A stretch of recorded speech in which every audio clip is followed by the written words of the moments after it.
Every year I look forward to what I think of as the quiet months, the Sabbath of the winter season, the way the natural world grows a little more still, with the hushed beauty of forests that are laid bare, longer nights that invite us to linger with a good book and a warm blanket.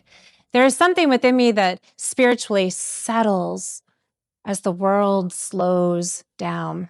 I even love the first few snowstorms. I was rejoicing, maybe one of the only ones, but I was rejoicing as the snow started to come down, although, Marian, you were kind of like a kid at Christmas too. Everything somehow feels soft and new with those first few snowflakes. The earth itself seems to take a deep breath and to simply rest. What I don't love as much is the invitation, maybe even the sense of pressure at times to pick up the pace in these 4 weeks of Advent. It can feel like a collective sprint, shopping, planning, traveling, attending all of the events. It can seem to push against what winter and I think our God seeks to offer us in the silent stillness of the winter months. And it can begin to feel like a little too much, especially when our bodies and spirits may crave stillness.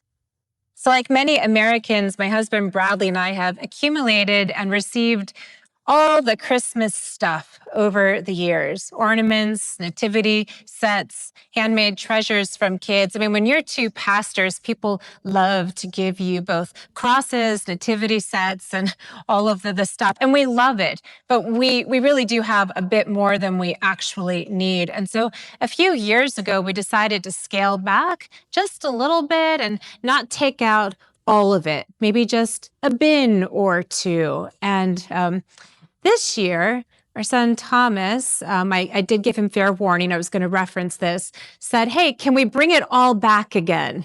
So we're like, yes, love it. Love that we have a teen who's into Christmas. So we're bringing out all of the lights, the artificial pink Christmas tree. We do have one of those. All the Christmas candy dishes, the nutcrackers. I mean, our house looks like an absolute disaster zone right now. But I'm so glad, Thomas, that you invited us to bring it all back out again, because not only has it gifted us with a sense of joy and excitement, but it has also invited for me a sense of intentionality as I wrestle with the tension between simplicity and abundance, between solitude and noise, the still winter woods that I cherish, and this overflowing cacophony of sight and sound that seems to permeate this season. For me, it feels like a holy and worthy spiritual wrestling to embrace the fullness of what it means to both be human and to be made in the image of God. So I suspect that many of you are also living with this tension of living in this life and anticipating the life yet to come, but that for many of you, it's not so much about the tension this year of feeling a sense of being busy or spiritually grounded in this holy season, but rather the tension of how to engage this season at all. Because I know that many of you are missing loved ones who have died. And this is a time of year that is just one that centers around all the memories and traditions. We have had significant losses here at St. Thomas this year. People we have loved, who we still love, who are no longer with us, not in the same way. And I know that at least a few of you are not planning to put up any decorations this year, not because you lack the energy, the time, but because it just doesn't feel the same. And that's fair. It shouldn't, because it's not. This time of year can be extraordinarily difficult when you are grieving the loss of a loved one. It can feel as though the rest of the world has moved on, still celebrating all that is merry and bright, even though everything inside of you has changed.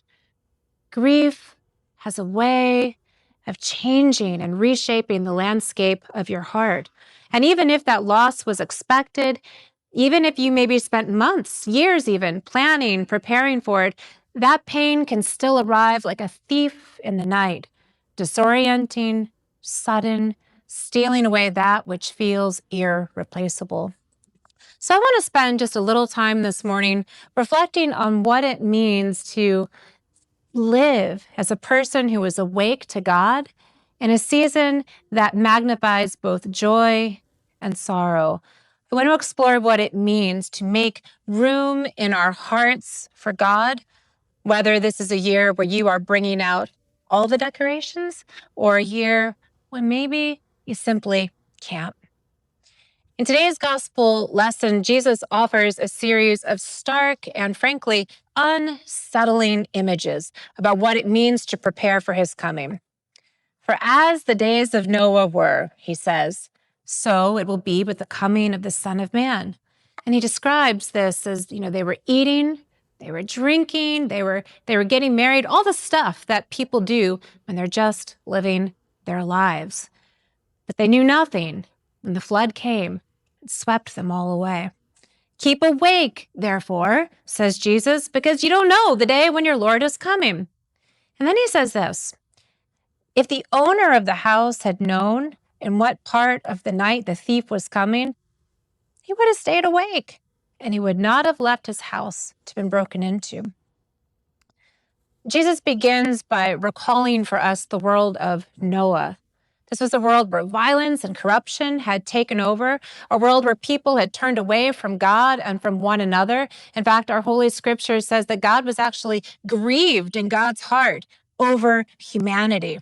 And even as God prepared Noah and his family for what was coming, we have this sense that the people were just carrying it on as though nothing else was happening. They were just living their lives, doing all the stuff, eating and drinking and getting married. And none of those things were wrong in themselves, but many of the other ways in which they were living were. And they were so absorbed in their own routines that they didn't notice the world and what was going on around them. They became numb to their own choices and behaviors. And I think Jesus starts with this story because he knows how easy it is for any one of us to slip into this kind of spiritual slumber, the kind of unawareness where we may feel that we are being active, productive, successful even, but we are not fully awake to the deeper currents of our lives and to the movement of God.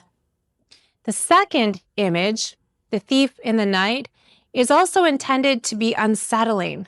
But ironically enough, like so many facets of the Christmas story, our culture has taken this image of a thief in the night and has actually domesticated it. So how many of you love the movie Home Alone? Or maybe your kids do. Travis, I know you do, right? So I grew up watching this movie, loving it, and my children love it. We've already watched it, I think, at least 2 or 3 times. I've heard this movie going in the background. And, on paper, it's this really ludicrous concept for a family Christmas movie. It really shouldn't make any sense that it's a beloved Christmas story about this little boy who gets left behind while his family travels overseas. It's like every parent's worst nightmare. And somehow he rises to the occasion. He manages grocery shopping, laundry, he orders pizza. But the heart of the story is how he fends off these 2 thieves in the night. These burglars who are seeking to rob neighborhood homes. This does not sound like a script for a Christmas classic. And yet, there it is. The movie takes what should be truly terrifying and transforms it into something that is sweet, funny, goofy, family-friendly. The threat of the thieves is real, but it's presented at a very safe distance. Now, Jesus uses the idea of a thief for a very different purpose. We are told to pay attention, to wake up. We are warned that we're not going to know when the Son of Man is coming, when Jesus is going to arrive in our lives. It's going to be unexpected, unannounced. It's going to bring change, whether we want it or not. And there is a part of this that should, frankly, feel at least a little unsettling, maybe even frightening. And there is also a part of this that I hope and believe we can find genuine comfort in, because we know the one who is coming. We know his heart of love. We know that his yoke is easy, that his burden is light. And let's be honest. There are just times in our lives where we need God to come and to steal away those burdens that we've been carrying, maybe even clinging to, all the stuff in our heart that weighs us down, the heaviness that can wrap itself around our grief, maybe resentment that has quietly taken root, maybe stories that we tell ourselves about who we think we are that aren't true, fear that keeps us from living fully, habits that dull our sense of purpose. God is always seeking to reach us in the places of our hearts and our souls that we try at times to keep hidden, even from ourselves. And so this holy season of Advent meets us at an intersection of comfort and disruption, of joy, and yes, sorrow.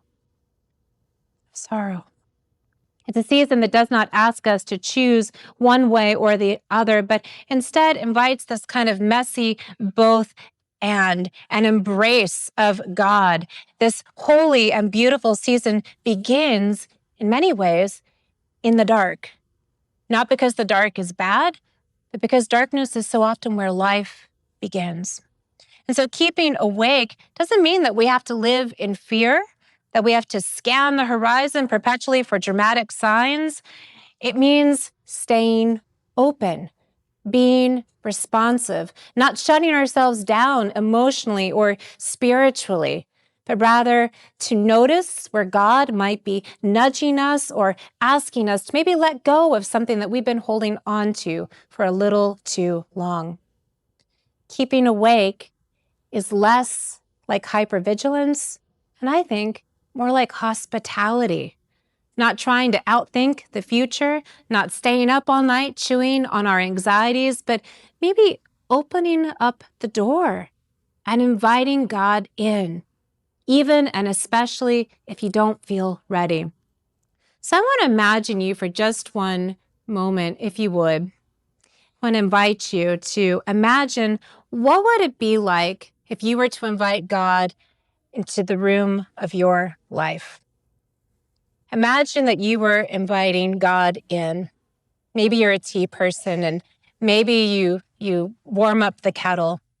I want to invite you to imagine offering God a chair in that room. Maybe it's by the fire. Maybe it's a chair that holds some cherished memories. And imagine that you're handing God something that has a piece of cherished history for you. Maybe it's an old pair of slippers that you've kept tucked away. Maybe it's a scarf that still smells like someone that you miss. I want you to picture God just sitting there with you in this moment. Beloved, what if we did let God into the places that are still tender, the unfinished parts, the parts of us that maybe feel too raw or complicated to be seen? What if this was a way to start those conversations we've been avoiding, to have the forgotten parts of ourselves begin to rise gently to the surface again? Maybe in bringing to God what we've lost, we can also lean towards what is still possible. I think this is what Advent is really about, helping us to continually practice again and again how to prepare and welcome God in any given moment, especially the ones where we don't feel ready yet, helping us to dismantle our defenses, to notice the grace that is woven into the ordinary, and helping us to live with open hands, being attentive, awake, and willing to be met where we are, as we are. For those who are grieving this year, keeping awake, it might look like acknowledging the empty chair at the table, the memory that catches you unexpectedly and off guard, an ornament that you're not ready to hang on the tree yet. It might mean giving yourself permission to do things just a little bit differently, maybe more simply, maybe not at all. And it might mean receiving help from others in ways you normally wouldn't.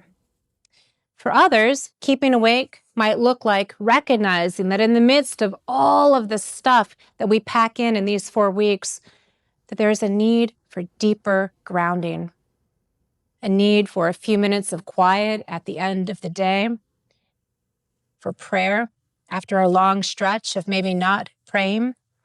And maybe there's a sense that something is unsettled in you that you haven't had the space to address. Advent makes room for this. And finally, for some, keeping awake, it might just simply mean noticing the small ways where God is trying to break through all the noise. Maybe it is the silent beauty of a winter morning. Maybe it's the kindness of a friend who checks in. Maybe it's a piece of music that stirs something within you. Jesus is ever inviting us into a way of living that is both attentive and responsive in the midst of it all. A way of living that allows us to see God at work in the ordinary and in the places that may feel uncertain or painful. And it is a way of living that ever recognizes that God's coming, whether it's in the quiet of our hearts or in the larger work of the world, will often surprise us, challenge us, and ask something of us we maybe didn't anticipate. This is not a season that we have to get right. It's a season that is meant to form us, a season meant to remind us that God is not finished yet, a season that teaches us to stay awake to what truly matters, even if the world is pulling us and sometimes our heart in a dozen different ways. So maybe the real work of Advent is simply to make room. Not perfect room, but honest room. The kind of room where God can meet us where we truly are and not as we think we should be.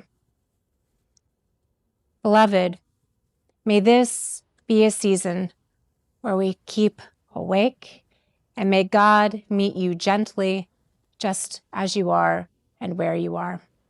Amen.